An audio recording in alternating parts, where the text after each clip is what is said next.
boys and girls, do you know what holiday is coming up? St. Patrick's Day. So I have a story about Pete the Cat. It's called Pete the Cat and the Great Leprechaun Chase. I hope you like it. Tomorrow is St. Patrick's Day, and Pete's teacher, Mr. G, is teaching about leprechauns. The only time you can catch one is on St. Patrick's Day. A leprechaun will bring you good luck, Mr. G says. Now everyone in class wants a leprechaun. Pete gets a great idea. He will open a leprechaun catching business. St. Patrick's Day comes, and Pete gathers some supplies. He hangs a sign above a stand. This will be easy, Pete thinks. Pete's Lucky Leprechaun Catchers. Squirrel is Pete's first customer. I want a leprechaun, Squirrel says. I need good luck for my test. Cool, I'm on it, says Pete. Pete has a plan. He will follow a rainbow until he finds a leprechaun. Finally, Pete arrives at the end of the rainbow and finds Clover, the leprechaun, next to a pot of gold. Pete sneaks up behind Clover. Swoosh! But Clover is too fast. Did you think you could catch me so easily? He asks. Once there was a cat named Pete who thought nabbing some luck would be neat. Then he happened upon a smart leprechaun who he'll find quite tricky to beat. Clover disappeared in a puff of green smoke. Pete will need a new plan. That afternoon, Gus visits Pete's Lucky Leprechaun Catchers. I want a leprechaun, Gus says. I need good luck for my band recital. Pete says, I'll see what I can do.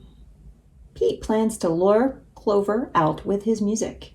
He plays a jaunty song on his guitar. Before long, Clover dances over to Pete. Just a little closer, Pete thinks. Suddenly, Clover starts spinning around Pete. Around and around, Clover goes faster and faster. Oh no, Clover wraps up Pete with the rope.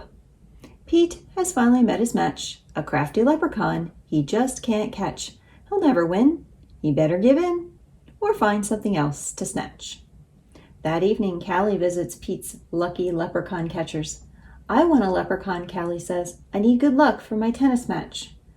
Says Pete. St. Patrick's Day is almost over. There isn't much time left to catch a leprechaun, but Pete won't give up yet. Pete sets up a trap for Clover. Before long, Clover tiptoes up to the trap and sniffs the air. I love candy, he whispers, peering under the box. Pete waits very quietly. Crash! Pete rushes over and checks underneath the trap, but it is empty. Clover skips away. Pete has tried many a plot, but still I haven't been caught. And isn't it dandy? I even got candy, while Pete ends up with squat. Pete has an idea. He follows the trail of spilled candy to Clover's secret hideout. Pete sneaks up behind Clover. Swoosh! Pete finally catches Clover. Why do you want me? Clover asks. I'm helping my friends who need some extra luck, Pete says. Luck doesn't come from having a leprechaun, says Clover. You and your friends have each other. That already makes you as lucky as can be. Could Clover be right? Pete is one very lucky cat. A lucky cat doesn't need a lucky leprechaun. He lets Clover go. Pete decides he will be the good luck his friends need by helping them out himself. Pete helps Squirrel study for his test. Squirrel aces it. Pete helps Gus rehearse for the recital. Gus rocks it. Pete helps Callie practice for her match. Callie wins it. Clover magically appears. Good job, Pete, says Clover. I have one more poem for you. While Clover played hide and seek, Pete learned something unique. The luck that you make beats luck that you take any old day of the week. Happy St. Patrick's Day. The end.